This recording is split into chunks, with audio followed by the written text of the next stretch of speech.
ರಾಜ್ಯದ ಎಲ್ಲ ಮಹಿಳೆಯರಿಗೆ ಗುಡ್ ನ್ಯೂಸ್ ಕೊಟ್ಟ ಸಚಿವ ಲಕ್ಷ್ಮೀ ಹೆಬ್ಬಾಳ್ಕರ್ ಅವರು ಬಾಲ್ಯ ವಿವಾಹ ಮತ್ತು ಮಹಿಳೆಯರ ಮೇಲೆ ಆಗುತ್ತಿರುವ ದೌರ್ಜನ್ಯ ತಡೆಗಟ್ಟಲು ಅಕ್ಕಾಪಡೆ ಚಾಲನೆ, ಬಾಕಿ ಕಂತು ಕೂಡ ಜಮೆ ಬಗ್ಗೆ ಮುಖ್ಯವಾದ ಮಾಹಿತಿ. ನೀವು ಕೂಡ ಏನಾದರೂ ಚಿನ್ನ ಖರೀದಿ ಮಾಡಲು ಯೋಚನೆ ಮಾಡುತ್ತಿದ್ರೆ ಈ ಮಾಹಿತಿ ಪೂರ್ತಿಯಾಗಿ ನೋಡಿ ಸ್ನೇಹಿತರೆ. ಚಿನ್ನದ ಬೆಲೆ ಎಷ್ಟು ಇದೆ, ಇಳಿಕೆ ಆಗುತ್ತೋ ಅಥವಾ ಏರಿಕೆ ಆಗುತ್ತೋ, 2026ರಲ್ಲಿ ಚಿನ್ನದ ಬೆಲೆ ಬಗ್ಗೆ ಶಾಕಿಂಗ್ ಮಾಹಿತಿ, ಎಲ್ಲ ಸುದ್ದಿಗಳನ್ನು ನೋಡೋಣ.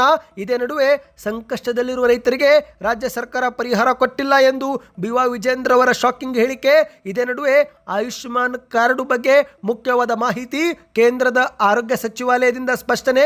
ಏನಿದು ಕಾರ್ಡು, ಲಾಭವೇನು, ಅರ್ಜಿ ಹೇಗೆ ಸಲ್ಲಿಕೆ ಮಾಡಬೇಕು, ಎಲ್ಲ ಮಾಹಿತಿಗಳನ್ನು ನೋಡೋಕ್ಕಿಂತ ಮೊದಲು ದಯವಿಟ್ಟು ನೀವು ನಮ್ಮ ಚಾನಲ್ಗೆ ಮೊದಲು ಬಾರಿ ಭೇಟಿ ಕೊಡುತ್ತಿದ್ರೆ ಕೆಳಗೆ ಕಾಣುವ ಸಬ್ಸ್ಕ್ರೈಬ್ ಬಟನ್ ಮೇಲೆ ಕ್ಲಿಕ್ ಮಾಡಿ, ಪಕ್ಕದಲ್ಲಿ ಕಾಣಿಸುವ ಗಂಟೆ ಕೂಡ ಒತ್ತಿ.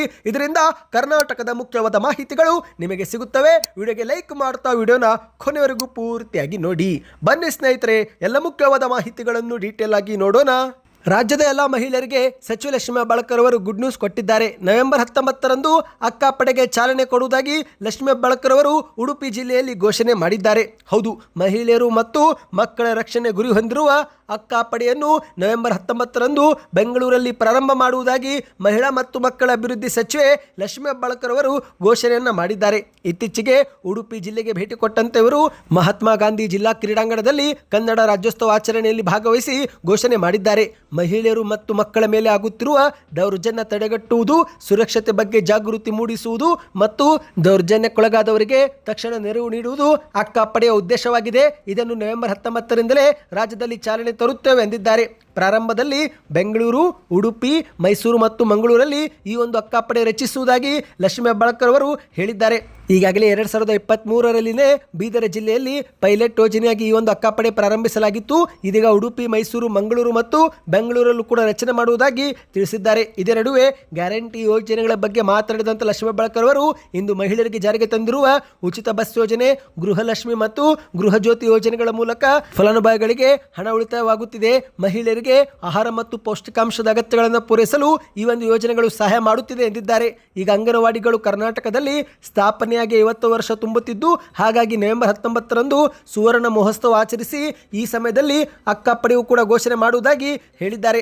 ಅಂದಹಾಗೆ ಸ್ನೇಹಿತರೆ, ಮಾಧ್ಯಮಗಳ ಮುಂದೆ ಸಚಿವ ಲಕ್ಷ್ಮೀ ಹೆಬ್ಬಾಳ್ಕರ್ ಅವರು ಇಲ್ಲಿಯವರೆಗೆ 24ನೇ ಕಂತಿನವರೆಗೆ ಹಣ ಹಾಕಿರುವುದಾಗಿಯೂ ಕೂಡ ತಿಳಿಸಿದ್ದಾರೆ. ಹೌದು, ದಸರಾ ಹಬ್ಬದ ಸಮಯದಲ್ಲಿ 22ನೇ ಕಂತು, ದೀಪಾವಳಿ ಹಬ್ಬದ ಸಮಯದಲ್ಲಿ 23ನೇ ಕಂತು ಮತ್ತು ಇತ್ತೀಚೆಗೆ 24ನೇ ಕಂತು, ಈ ಮೂಲಕ ಸೆಪ್ಟೆಂಬರ್ ತಿಂಗಳವರೆಗಿನ ಹಣ ಹಾಕಿರುವುದಾಗಿ ಲಕ್ಷ್ಮೀ ಹೆಬ್ಬಾಳ್ಕರ್ ಅವರು ಹೇಳಿದ್ದಾರೆ. ನಿಮ್ಮ ಖಾತೆಗೂ ಹಬ್ಬದ ಸಮಯದಲ್ಲಿ ಹಣ ಜಮಾವಾಯಿತಾ? ಕಮೆಂಟ್ ಮಾಡಿ ಸ್ನೇಹಿತರೆ, ಇದರಿಂದ ಒಂದು ಉತ್ತಮ ಫೀಡ್ಬ್ಯಾಕ್ ಸಿಗುತ್ತೆ. ಅಂದಹಾಗೆ ಶೀಘ್ರವೇ ಅಕ್ಕಾಪಡೆ ಚಾಲನೆ ಕೊಡುವುದಾಗಿ ಕೂಡ ಲಕ್ಷ್ಮೀ ಹೆಬ್ಬಾಳ್ಕರ್ ಅವರು ತಿಳಿಸಿದ್ದು, ಬಾಲ್ಯ ವಿವಾಹ ತಡೆಗಟ್ಟುವ ಮತ್ತು ಮಹಿಳೆಯರ ಮೇಲೆ ಆಗುತ್ತಿರುವ ದೌರ್ಜನ್ಯ ಹತ್ತಿಕ್ಕಲು ಈ ಒಂದು ಅಕ್ಕಾಪಡೆ ರಚನೆ ಮಾಡುವುದಾಗಿ ಕೂಡ ತಿಳಿಸಿದ್ದಾರೆ. ಬನ್ನಿ ಈಗ ಇದರ ನಡುವೆ ಮತ್ತೊಂದು ಮುಖ್ಯವಾದ ಮಾಹಿತಿಗೂ ಹೋಗೋಣ. ವಿಡಿಯೋನ ನೀವು ಸ್ವಲ್ಪನೂ ಸ್ಕಿಪ್ ಮಾಡದೆ ಪೂರ್ತಿಯಾಗಿ ನೋಡಿ. ನೀವು ಕೂಡ ಚಿನ್ನ ಖರೀದಿ ಮಾಡಬೇಕು ಎಂದು ಯೋಚಿಸುತ್ತಿದ್ರೆ ನಿಮಗೊಂದು ಮುಖ್ಯವಾದ ಮಾಹಿತಿ. ಹೌದು, ಸುರಕ್ಷಿತ ಹೂಡಿಕೆಗಳಲ್ಲಿ ಒಂದಾಗಿರುವ ಚಿನ್ನದ ಬೆಲೆ ಇತ್ತೀಚೆಗೆ ಭಾರಿ ಗಗನಕ್ಕೇರಿದೆ.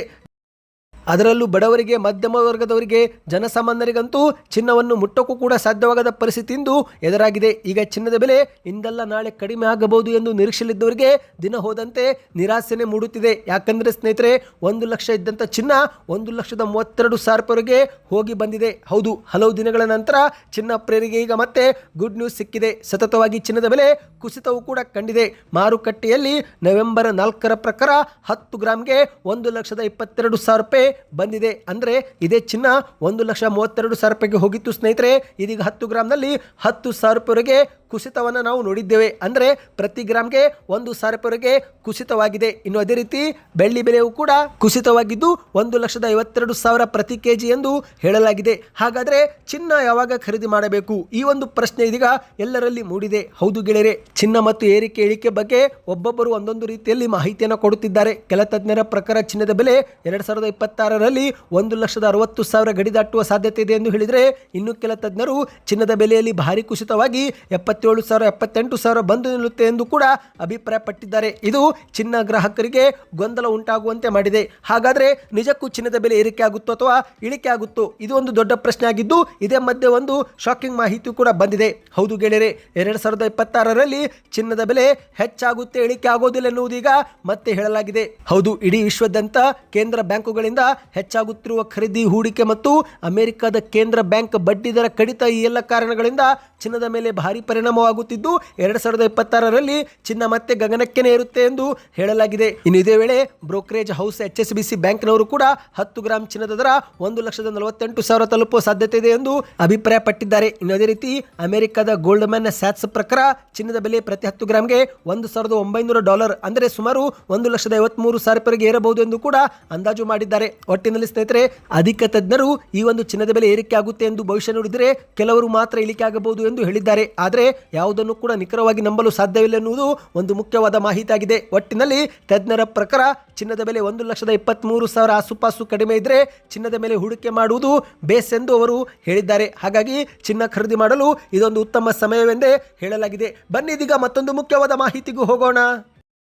ಸಂಕಷ್ಟದಲ್ಲಿರುವ ರೈತರಿಗೆ ಕಾಂಗ್ರೆಸ್ ಸರ್ಕಾರ ಪರಿಹಾರ ಕೊಟ್ಟಿಲ್ಲ ಎಂದು ಬಿಜೆಪಿಯ ರಾಜ್ಯಾಧ್ಯಕ್ಷ BY ವಿಜೇಂದ್ರ ಅವರು ಕಿಡಿಕಾರಿದ್ದಾರೆ. ಹೌದು, ನೀವು ಕೂಡ ರೈತರಾಗಿದ್ದು ಬೆಳೆ ಹಾನಿ ಅನುಭವಿಸಿದ್ರೆ ಮತ್ತು ಇದುವರೆಗೆ ನಿಮಗೆ ಬೆಳೆ ಹಾನಿ ಪರಿಹಾರ ಜಮಾವಾಗಿಲ್ಲವೆಂದರೆ ಕಮೆಂಟ್ನಲ್ಲಿ ನಿಮ್ಮ ಊರಿನ ಹೆಸರು ಮತ್ತು ಯಾವ ಬೆಳೆ ಹಾನಿಯಾಗಿದೆ ಕಮೆಂಟ್ ಮಾಡಿ. ಇದೀಗ ಮಾಧ್ಯಮಗಳ ಮುಂದೆ BY ವಿಜೇಂದ್ರ ಅವರು ಕಿಡಿಕಾರಿದ್ದಾರೆ.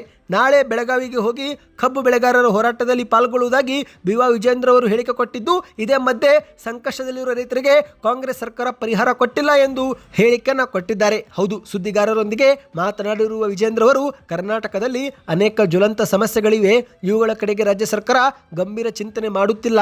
ಕಲ್ಯಾಣ ಕರ್ನಾಟಕ, ಕಿತ್ತೂರು ಕರ್ನಾಟಕಗಳಲ್ಲಿ ಅತಿವೃಷ್ಟಿಯಿಂದ ರೈತರು ಸಂಕಷ್ಟದಲ್ಲಿದ್ದಾರೆ. ನಾವು ಪ್ರವಾಸ ಈಗಾಗಲೇ ಮಾಡಿದ್ದೆವು. ಜಿಲ್ಲಾ ಉಸ್ತುವಾರಿಗಳು ನಾಪತ್ತೆ ಆಗಿದ್ದಾರೆಂದು ನಮ್ಮ ಗಮನಕ್ಕೆ ಬಂದಿದೆ ಎಂದು ಮಾಧ್ಯಮಗಳ ಮುಂದೆ ವಿವರಿಸಿದ್ದಾರೆ. ತಕ್ಷಣವೇ ಪರಿಹಾರ ಬಿಡುಗಡೆಗೆ ನಾವೀಗ ಸರ್ಕಾರಕ್ಕೆ ಒತ್ತಾಯಿಸಿದ್ದೇವೆ. ಆದರೆ ಸಚಿವರು ಬೆಂಗಳೂರಲ್ಲಿ ಕುಳಿತು ಕೇಂದ್ರ ಸರ್ಕಾರ ಪರಿಹಾರ ಕೊಟ್ಟಿಲ್ಲ ಎಂಬ ಹೇಳಿಕೆ ಕೊಡುತ್ತಿದ್ದಾರೆ ಹೊರತು ಸಂಕಷ್ಟದಲ್ಲಿರುವ ರೈತರಿಗೆ ಕಾಂಗ್ರೆಸ್ ಸರ್ಕಾರವು ಕೂಡ ಪರಿಹಾರ ಕೊಟ್ಟಿಲ್ಲ ಎಂದು ಆಕ್ಷೇಪವನ್ನು ವ್ಯಕ್ತಪಡಿಸಿದ್ದಾರೆ. ಬೆಳಗಾವಿ, ಬಾಗಲಕೋಟೆ, ಬಿಜಾಪುರ, ಗದಗ, ಹಾವೇರಿ, ಉತ್ತರ ಕರ್ನಾಟಕ ಸೇರಿದಂತೆ ಹಲವು ಜಾಗದಲ್ಲಿ ಕಬ್ಬು ಬೆಳೆಗಾರರು ಕಳೆದ ಕೆಲವು ದಿನಗಳಿಂದ ಪ್ರತಿಭಟನೆ ಮಾಡುತ್ತಿದ್ದಾರೆ. ಅವರ ಬೇಡಿಕೆ ಈಡೇರಿಸುವ ನಿಟ್ಟಿನಲ್ಲಿ ರಾಜ್ಯ ಸರ್ಕಾರ ಸಚಿವರು ಸ್ವಲ್ಪನೂ ತಲೆ ಕೆಡಿಸಿಕೊಂಡಿಲ್ಲ ಎಂದು ಕಿಡಿಕಾರಿದ್ದಾರೆ. ಈಗ ನಾನು ನಾಳೆ ಬೆಳಗಾವಿಗೆ ಹೋಗುತ್ತಿದ್ದು ಕಬ್ಬು ಬೆಳೆಗಾರರ ಹೋರಾಟದಲ್ಲಿ ಪಾಲ್ಗೊಂಡು ಸರ್ಕಾರಕ್ಕೆ ಎಚ್ಚರಿಸುವ ಕೆಲಸ ಮಾಡುವುದಾಗಿ ವಿಜೇಂದ್ರ ಅವರು ತಿಳಿಸಿದ್ದಾರೆ. ಕಾಂಗ್ರೆಸ್ ಸರ್ಕಾರ ಅಧಿಕಾರಕ್ಕೆ ಬಂದು 2.5 ವರ್ಷವಾಗಿದ್ದು ಇತ್ತ ಚಾಮರಾಜನಗರ ಜಿಲ್ಲೆಯಲ್ಲೂ ಕೂಡ ಕೆರೆಗಳಿಗೆ ನೀರು ತುಂಬಿಸಿಲ್ಲ. ಅಲ್ಲಿನ ರೈತರು ಈಗಲೂ ಕೂಡ ಪ್ರತಿಭಟನೆ ಮಾಡುತ್ತಿದ್ದಾರೆ. ಈ ಒಂದು ವಿಷಯದಲ್ಲೂ ಕೂಡ ರಾಜ್ಯ ಸರ್ಕಾರ ಗಮನ ಹರಿಸಿಲ್ಲ ಎಂದು ದೂರಿದ್ದಾರೆ. ಒಟ್ಟಾರೆಯಾಗಿ ನಾಡಿನ ರೈತರ ಸಮಸ್ಯೆಗಳ ಬಗ್ಗೆ ಚಕಾರವನ್ನು ಕೂಡ ಎತ್ತದ ಈ ಕಾಂಗ್ರೆಸ್ ಸರ್ಕಾರವು ರೈತರ ವಿಚಾರದಲ್ಲಿ ಕಿಂಚಿತ್ತೂ ಕಾಳಜಿ ತೋರಿಸಿಲ್ಲ. ಇದು ಸರಿಯಲ್ಲ ಎಂದು ಮಾಧ್ಯಮಗಳ ಮುಂದೆ ಹೇಳಿದ್ದಾರೆ. ಸ್ನೇಹಿತರೆ, ಕಾಂಗ್ರೆಸ್ ಒಳಗೆ ಸಿಎಂ ಕುರ್ಚಿಗಾಗಿ ಪೈಪೋಟಿ, ಬೀದಿಗಿಳಿದು ಹೊಡೆದಾಟ, ಬಡಿದಾಟ ಇದೇ ಆಗುತ್ತಿದೆ. ನವೆಂಬರ್ ತಿಂಗಳಲ್ಲಿ ಏನಾಗುತ್ತೋ ನಾವೆಲ್ಲರೂ ಕಾದು ನೋಡೋಣ. ಆದರೆ ಮುಖ್ಯಮಂತ್ರಿ, ಉಪಮುಖ್ಯಮಂತ್ರಿ, ಕೃಷಿ ಸಚಿವರು ಹಾಗೂ ಕಂದಾಯ ಸಚಿವರು ಶೀಘ್ರವೇ ಕಬ್ಬು ಬೆಳೆಗಾರರ ಮತ್ತು ರೈತರ ಸಮಸ್ಯೆಗೆ ಸ್ಪಂದಿಸಬೇಕು ಎಂದು ಆಗ್ರಹಿಸಿದ್ದಾರೆ. ಅದು ಸರ್ಕಾರದ ಕರ್ತವ್ಯವೂ ಕೂಡ ಆಗಿದೆ ಎಂದು ಹೇಳಿಕೆಯನ್ನು ಕೊಟ್ಟಿದ್ದಾರೆ. ಬನ್ನಿ ಸ್ನೇಹಿತರೆ, ಇದೀಗ ಕೊನೆಯ ಮುಖ್ಯವಾದ ಮಾಹಿತಿಗೆ ಹೋಗೋಕ್ಕಿಂತ ಮೊದಲು ನೀವು ಕೂಡ ರೈತರಾಗಿದ್ದರೆ ಕಮೆಂಟ್ನಲ್ಲಿ ಪ್ರತಿಯೊಬ್ಬರು ರೈತ ಎಂದು ಕಮೆಂಟ್ ಮಾಡಿ. ಈಗ ಆಯುಷ್ಮಾನ್ ಕಾರ್ಡ್ ಬಗ್ಗೆ ಒಂದು ಮುಖ್ಯವಾದ ಮಾಹಿತಿ ಬಂದಿದೆ. ಹೌದು, ನಿಮ್ಮ ಹತ್ತಿರವೂ ಕೂಡ ಆಯುಷ್ಮಾನ್ ಕಾರ್ಡ್ ಇದೆಯಾ? ಕಮೆಂಟ್ನಲ್ಲಿ ಎಸ್ ಅಥವಾ ನೋ ಎಂದು ಕಮೆಂಟ್ ಮಾಡಿ ಸ್ನೇಹಿತರೆ. ಒಂದೊಮ್ಮೆ ಆಯುಷ್ಮಾನ್ ಕಾರ್ಡ್ ಹೇಗೆ ಅರ್ಜಿ ಸಲ್ಲಿಕೆ ಮಾಡಬೇಕು, ಲಾಭವೇನು ಎನ್ನುವ ಬಗ್ಗೆ ಇನ್ನಷ್ಟು ಹೆಚ್ಚಿನ ಮಾಹಿತಿ ಬೇಕಂದರೆ ಕಮೆಂಟ್ನಲ್ಲಿ ಆಯುಷ್ಮಾನ್ ಕಾರ್ಡ್ ಎಂದು ಕಮೆಂಟ್ ಮಾಡಿ. ಆ ಬಗ್ಗೆ ಒಂದು ಸಪರೇಟ್ ಮಾಹಿತಿ ಕೂಡ ತೆಗೆದುಕೊಂಡು ಬರುತ್ತೇವೆ. ಇದೀಗ ಕೇಂದ್ರದ ಆರೋಗ್ಯ ಸಚಿವಾಲಯದಿಂದ ಆಯುಷ್ಮಾನ್ ಕಾರ್ಡ್ ನವೀಕರಿಸುವ ಬಗ್ಗೆ ಮುಖ್ಯವಾದ ಮಾಹಿತಿ ಬಂದಿದೆ. ಹೌದು, ಆಯುಷ್ಮಾನ್ ಭಾರತ್ ಪ್ರಧಾನಮಂತ್ರಿ ಜನ ಆರೋಗ್ಯ ಯೋಜನೆ ಇದು ಕೇಂದ್ರ ಸರ್ಕಾರದ ಮಹತ್ವದ ಯೋಜನೆ ಆಗಿದ್ದು, ಈ ಒಂದು ಯೋಜನೆಯಲ್ಲಿ ನೋಂದಣಿ ಮಾಡಿಕೊಂಡಂತವರು ಅಂದರೆ ಫಲಾನುಭವಿಗಳು ಪ್ರತಿ ವರ್ಷ ತಮ್ಮ ಆಯುಷ್ಮಾನ್ ಕಾರ್ಡ್ ಅನ್ನು ನವೀಕರಿಸುವ ಅಗತ್ಯವಿಲ್ಲ ಎಂದು ಕೇಂದ್ರದ ಆರೋಗ್ಯ ಸಚಿವಾಲಯ ಸ್ಪಷ್ಟನೆ ಕೊಟ್ಟಿದೆ. ಹೌದು ಗೆಳೆಯರೆ, ಒಮ್ಮೆ ಆಯುಷ್ಮಾನ್ ಕಾರ್ಡ್ ರಚನೆ ಮಾಡಿದ ನಂತರ ಅಂದರೆ ಆಯುಷ್ಮಾನ್ ಕಾರ್ಡ್ ಅನ್ನು ಪಡೆದುಕೊಂಡ ನಂತರ ಅದು ಜೀವಿತಾವಧಿಯವರೆಗೆ ಮಾನ್ಯವಾಗಿರುತ್ತೆ ಎಂದಿದ್ದಾರೆ. ಅಂದರೆ ಫಲಾನುಭವಿಗಳು ಯಾವುದೇ ಕಾರಣಕ್ಕೆ ಮತ್ತೊಮ್ಮೆ ನವೀಕರಣ ಪ್ರಕ್ರಿಯೆಯಲ್ಲಿ ಪಾಲ್ಗೊಳ್ಳುವ ಅವಶ್ಯಕತೆ ಇಲ್ಲ. ಆರೋಗ್ಯ ಪ್ರಯೋಜನವನ್ನು ಪಡೆದುಕೊಳ್ಳಬಹುದು ಮತ್ತು ಈ ಒಂದು ಕಾರ್ಡ್ ಅನ್ನು ಮುಂದುವರೆಸಬಹುದು ಎಂದು ಹೇಳಿದ್ದಾರೆ. ಸ್ನೇಹಿತರೆ, ಕಾರ್ಡು ವಾರ್ಷಿಕವಾಗಿ ಅವಧಿ ಮುಗಿಯುತ್ತೆ ಎಂಬ ಒಂದು ಸುದ್ದಿಗಳು ಹರಿದಾಡಿತ್ತು. ಆದರೆ ಇದು ಒಂದು ಸ್ಪಷ್ಟೀಕರಣ ಈಗ ಸಿಕ್ಕಿದೆ. ಹೌದು ಗೆಳೆಯರೆ, ಆಯುಷ್ಮಾನ್ ಭಾರತ್ ಯೋಜನೆ ಮೂಲಕ ನೀವು ಅರ್ಹ ಕುಟುಂಬಗಳಿಗೆ ಭಾರತಾದ್ಯಂತ ಆಸ್ಪತ್ರೆಗಳಲ್ಲಿ ವರ್ಷಕ್ಕೆ 5 ಲಕ್ಷವರೆಗೆ ಉಚಿತ ಚಿಕಿತ್ಸೆ, ಅದು ಕೂಡ ನಗದು ರಹಿತ ಚಿಕಿತ್ಸೆಯನ್ನು ಇಲ್ಲಿ ಕೊಡಲಾಗುತ್ತೆ. ಇದರಲ್ಲಿ ಶಸ್ತ್ರಚಿಕಿತ್ಸೆಗಳು, ಆಸ್ಪತ್ರೆಗೆ ದಾಖಲು ಆಗುವ ಖರ್ಚುಗಳು, ಗಂಭೀರ ಕಾಯಿಲೆಗಳು, ಹಲವು ಚಿಕಿತ್ಸೆಗಳಿಗೆ ಉಚಿತವಾಗಿ ಒಂದು ಸ್ಪಂದನೆ ಸಿಗುತ್ತೆ. ಒಟ್ಟು 5 ಲಕ್ಷವರೆಗೆ ನೀವು ಇಲ್ಲಿ ಕ್ಲೇಮನ್ನು ಮಾಡಿಕೊಳ್ಳಬಹುದು. ಈಗಾಗಲೇ ಲಕ್ಷಾಂತರ ಫಲಾನುಭವಿಗಳು ಈ ಒಂದು ಕಾರ್ಡ್ ಅನ್ನು ಪಡೆದುಕೊಂಡಿದ್ದಾರೆ. ಇಲ್ಲಿ 1500ಕ್ಕೂ ಹೆಚ್ಚು ವೈದ್ಯಕೀಯ ಪ್ಯಾಕೇಜ್ಗಳನ್ನು ಈ ಒಂದು ಕಾರ್ಡ್ ಕೊಡಲು ಸಹಾಯ ಮಾಡುತ್ತೆ. ಸ್ನೇಹಿತರೆ, ಈ ಒಂದು ಆಯುಷ್ಮಾನ್ ಕಾರ್ಡ್ ಬಗ್ಗೆ ನಿಮಗೆ ಸಂಪೂರ್ಣ ಮಾಹಿತಿ ಬೇಕಂದ್ರೆ ಕಮೆಂಟ್ ಮಾಡಿ ಸ್ನೇಹಿತರೆ. ನಿಮ್ಮ ಕಮೆಂಟ್ 100 ಕಮೆಂಟ್ಗಿಂತ ಹೆಚ್ಚಿಗೆ ಆದರೆ ಮಾಹಿತಿ ತಂದುಕೊಂಡು ಬರುತ್ತೇವೆ. ಈ ಮಾಹಿತಿ ಇಷ್ಟವಾಯ್ತಾ? ಹಾಗಾದರೆ ವಿಡಿಯೋಗೆ ಲೈಕ್ ಮಾಡಿ.